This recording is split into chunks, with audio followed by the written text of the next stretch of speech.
how ironic is it that, you know, as I said, you know, you get... You were pumping gas. I was pumping gas, most definitely. And printing T-shirts and selling ink pens and, you know, I mean, anything and everything. Yeah, and then the fact that you have a 20-year career of failures and then you do a pirate movie and that buys you an island is pretty, I mean, the irony of that is pretty... Do you think about the times when things weren't so good a lot? Yeah, oh yeah. But I, you know, there was a guy who I worked with many years ago, and we were talking about success and money and all that stuff. And he told me this one thing. He said, you know, money doesn't change anybody. Money reveals them, you know. Same thing with success. And I believe that, you know, wholeheartedly. I think I've been revealed. I don't think I haven't changed. I'm still exactly the guy that used to pump gas, you know. I'm still the guy that was a mechanic for a minute, you know. I'm still, exactly. I just happen to have a weirder job at the moment. I saw Crazy Heart, and I saw Jeff Bridges, who is obviously a brilliant, brilliant actor and is capable of so much. But what I saw in Jeff Bridges was so brave and so, and the only way that one can arrive at that arena is because you have a director who's brave and is open to, like I said, the idea of chance. And Scott and I mean, talked about working together. I was desperate to work with the guy. And man, beyond anything I've ever experienced, I've never experienced a director like this. He doesn't allow the audience to feel the camera, to notice the camera. He makes the camera breathe as if it's another person. You never really notice. It's not like these fancy kind of shots. I mean, he would do huge scenes with a lot of people in a oneer, and it was so freeing and so magnificent to play that, because you have this extended period of time where it's almost like, you know, you've got 7 minutes of a play almost. It blew me away. I'm thinking, this is this guy's third film, man. It's his third film. And he's a master, like he's a master. He really is, man.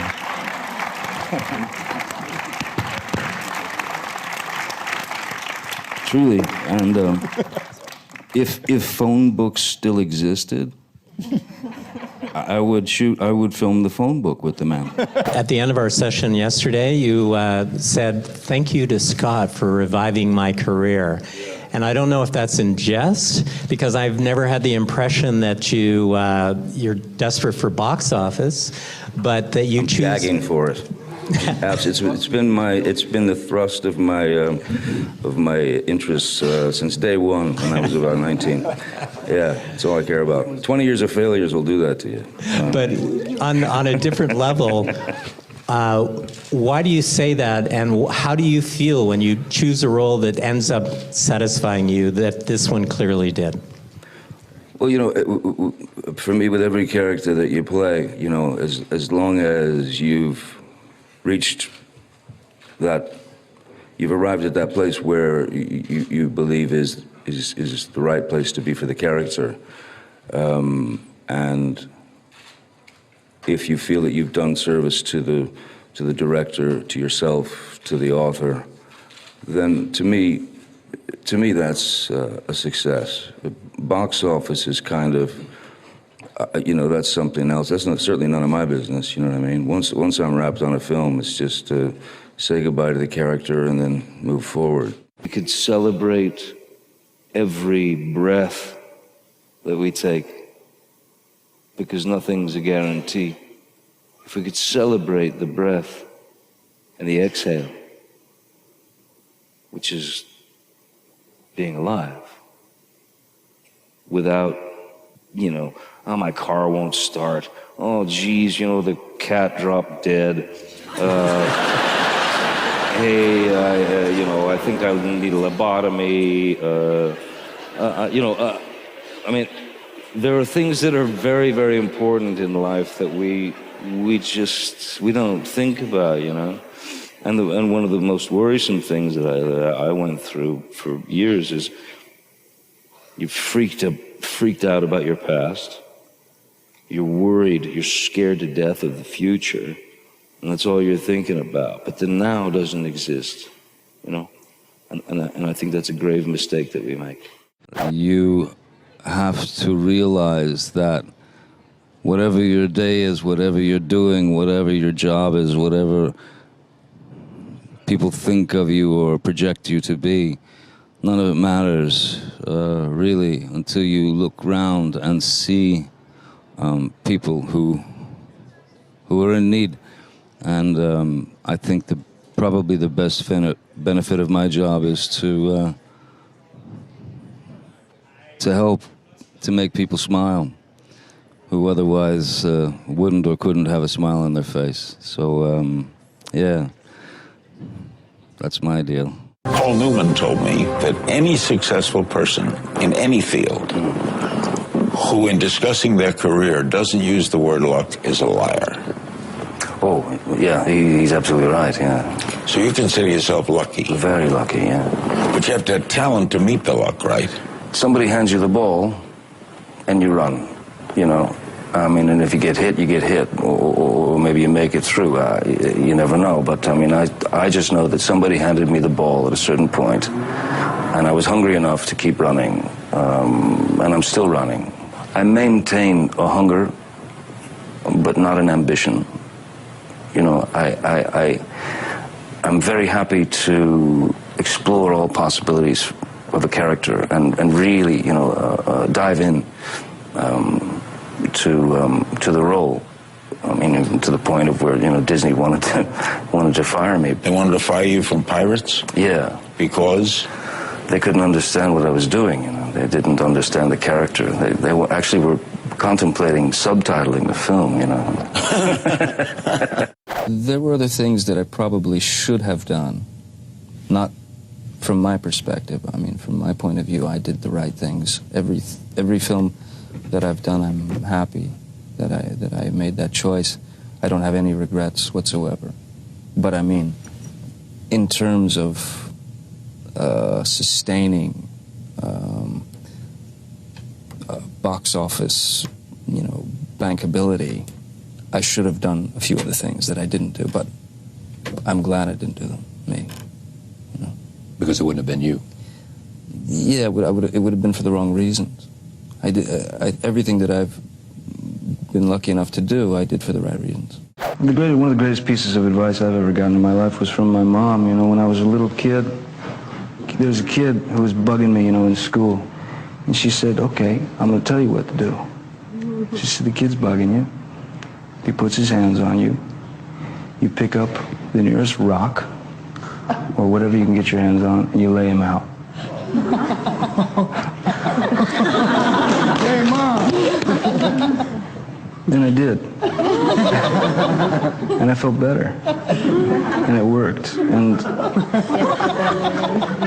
so, for me, you know, that was a great lesson, because someone had invaded my space, invaded my being, you know, and was doing something against me that I didn't want to be done. So I took control of the situation and I ran with it. And many years later, after being, you know, turned into a product, you know, by a very huge corporation that had their hands all over me, and I couldn't escape it, you know. I promised myself that I would continue to move forward and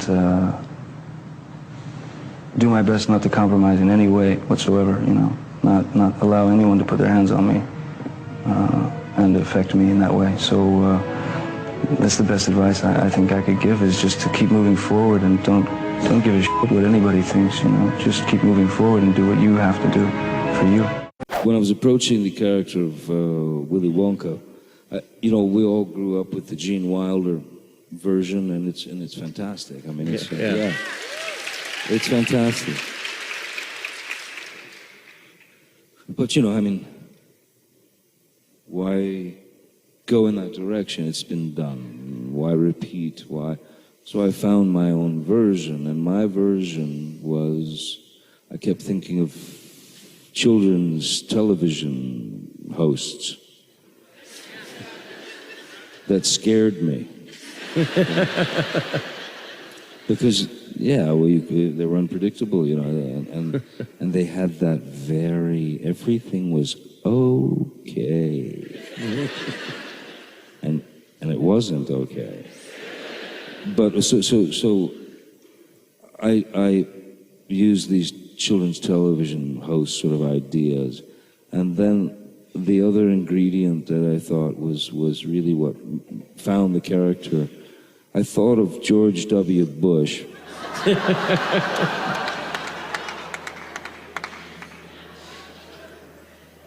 If he were incredibly stoned. But like not just uncomfortably stoned. Past what could have been the uncomfortable paranoia stage. Where he just sort of doesn't know what he's saying. Okay, Mad Hatter. Who is your Mad Hatter? The Mad Hatter was basically a kind of this is real weird. So my kids had a tutor. We were on the road, you know, I'm working and stuff like that. So they had this tutor. Her name was Catherine. And she was one of those English people, very proper. But Catherine would talk to you. She had a little bit of a thing in her voice. And so I sponged her up as much as I could. Because what I loved about her was she would sort of talk to you like this, you know, and really, it's one of those people who, like, you know, it's not that they avert their eyes, they actually close their eyes when they're looking at you. Right? You guys have felt that before. It's weird. So I used Catherine because when she closed her eyes and she's looking at you, I mean, everything was very, very important. I had to see that. I had to see it. I love it. That poor thing, she'll find this out tomorrow and probably there'll be a lawsuit. And you went to play music when you quit school. You didn't go to become an actor. Well, I started playing the guitar at the age of 12. I felt a passion for it that, it was the first real passion that I had. And I can safely say, because I feel, and I felt then that the word ambition has become dirty, you know? Yeah. Because ambition somehow implies that the result, I know.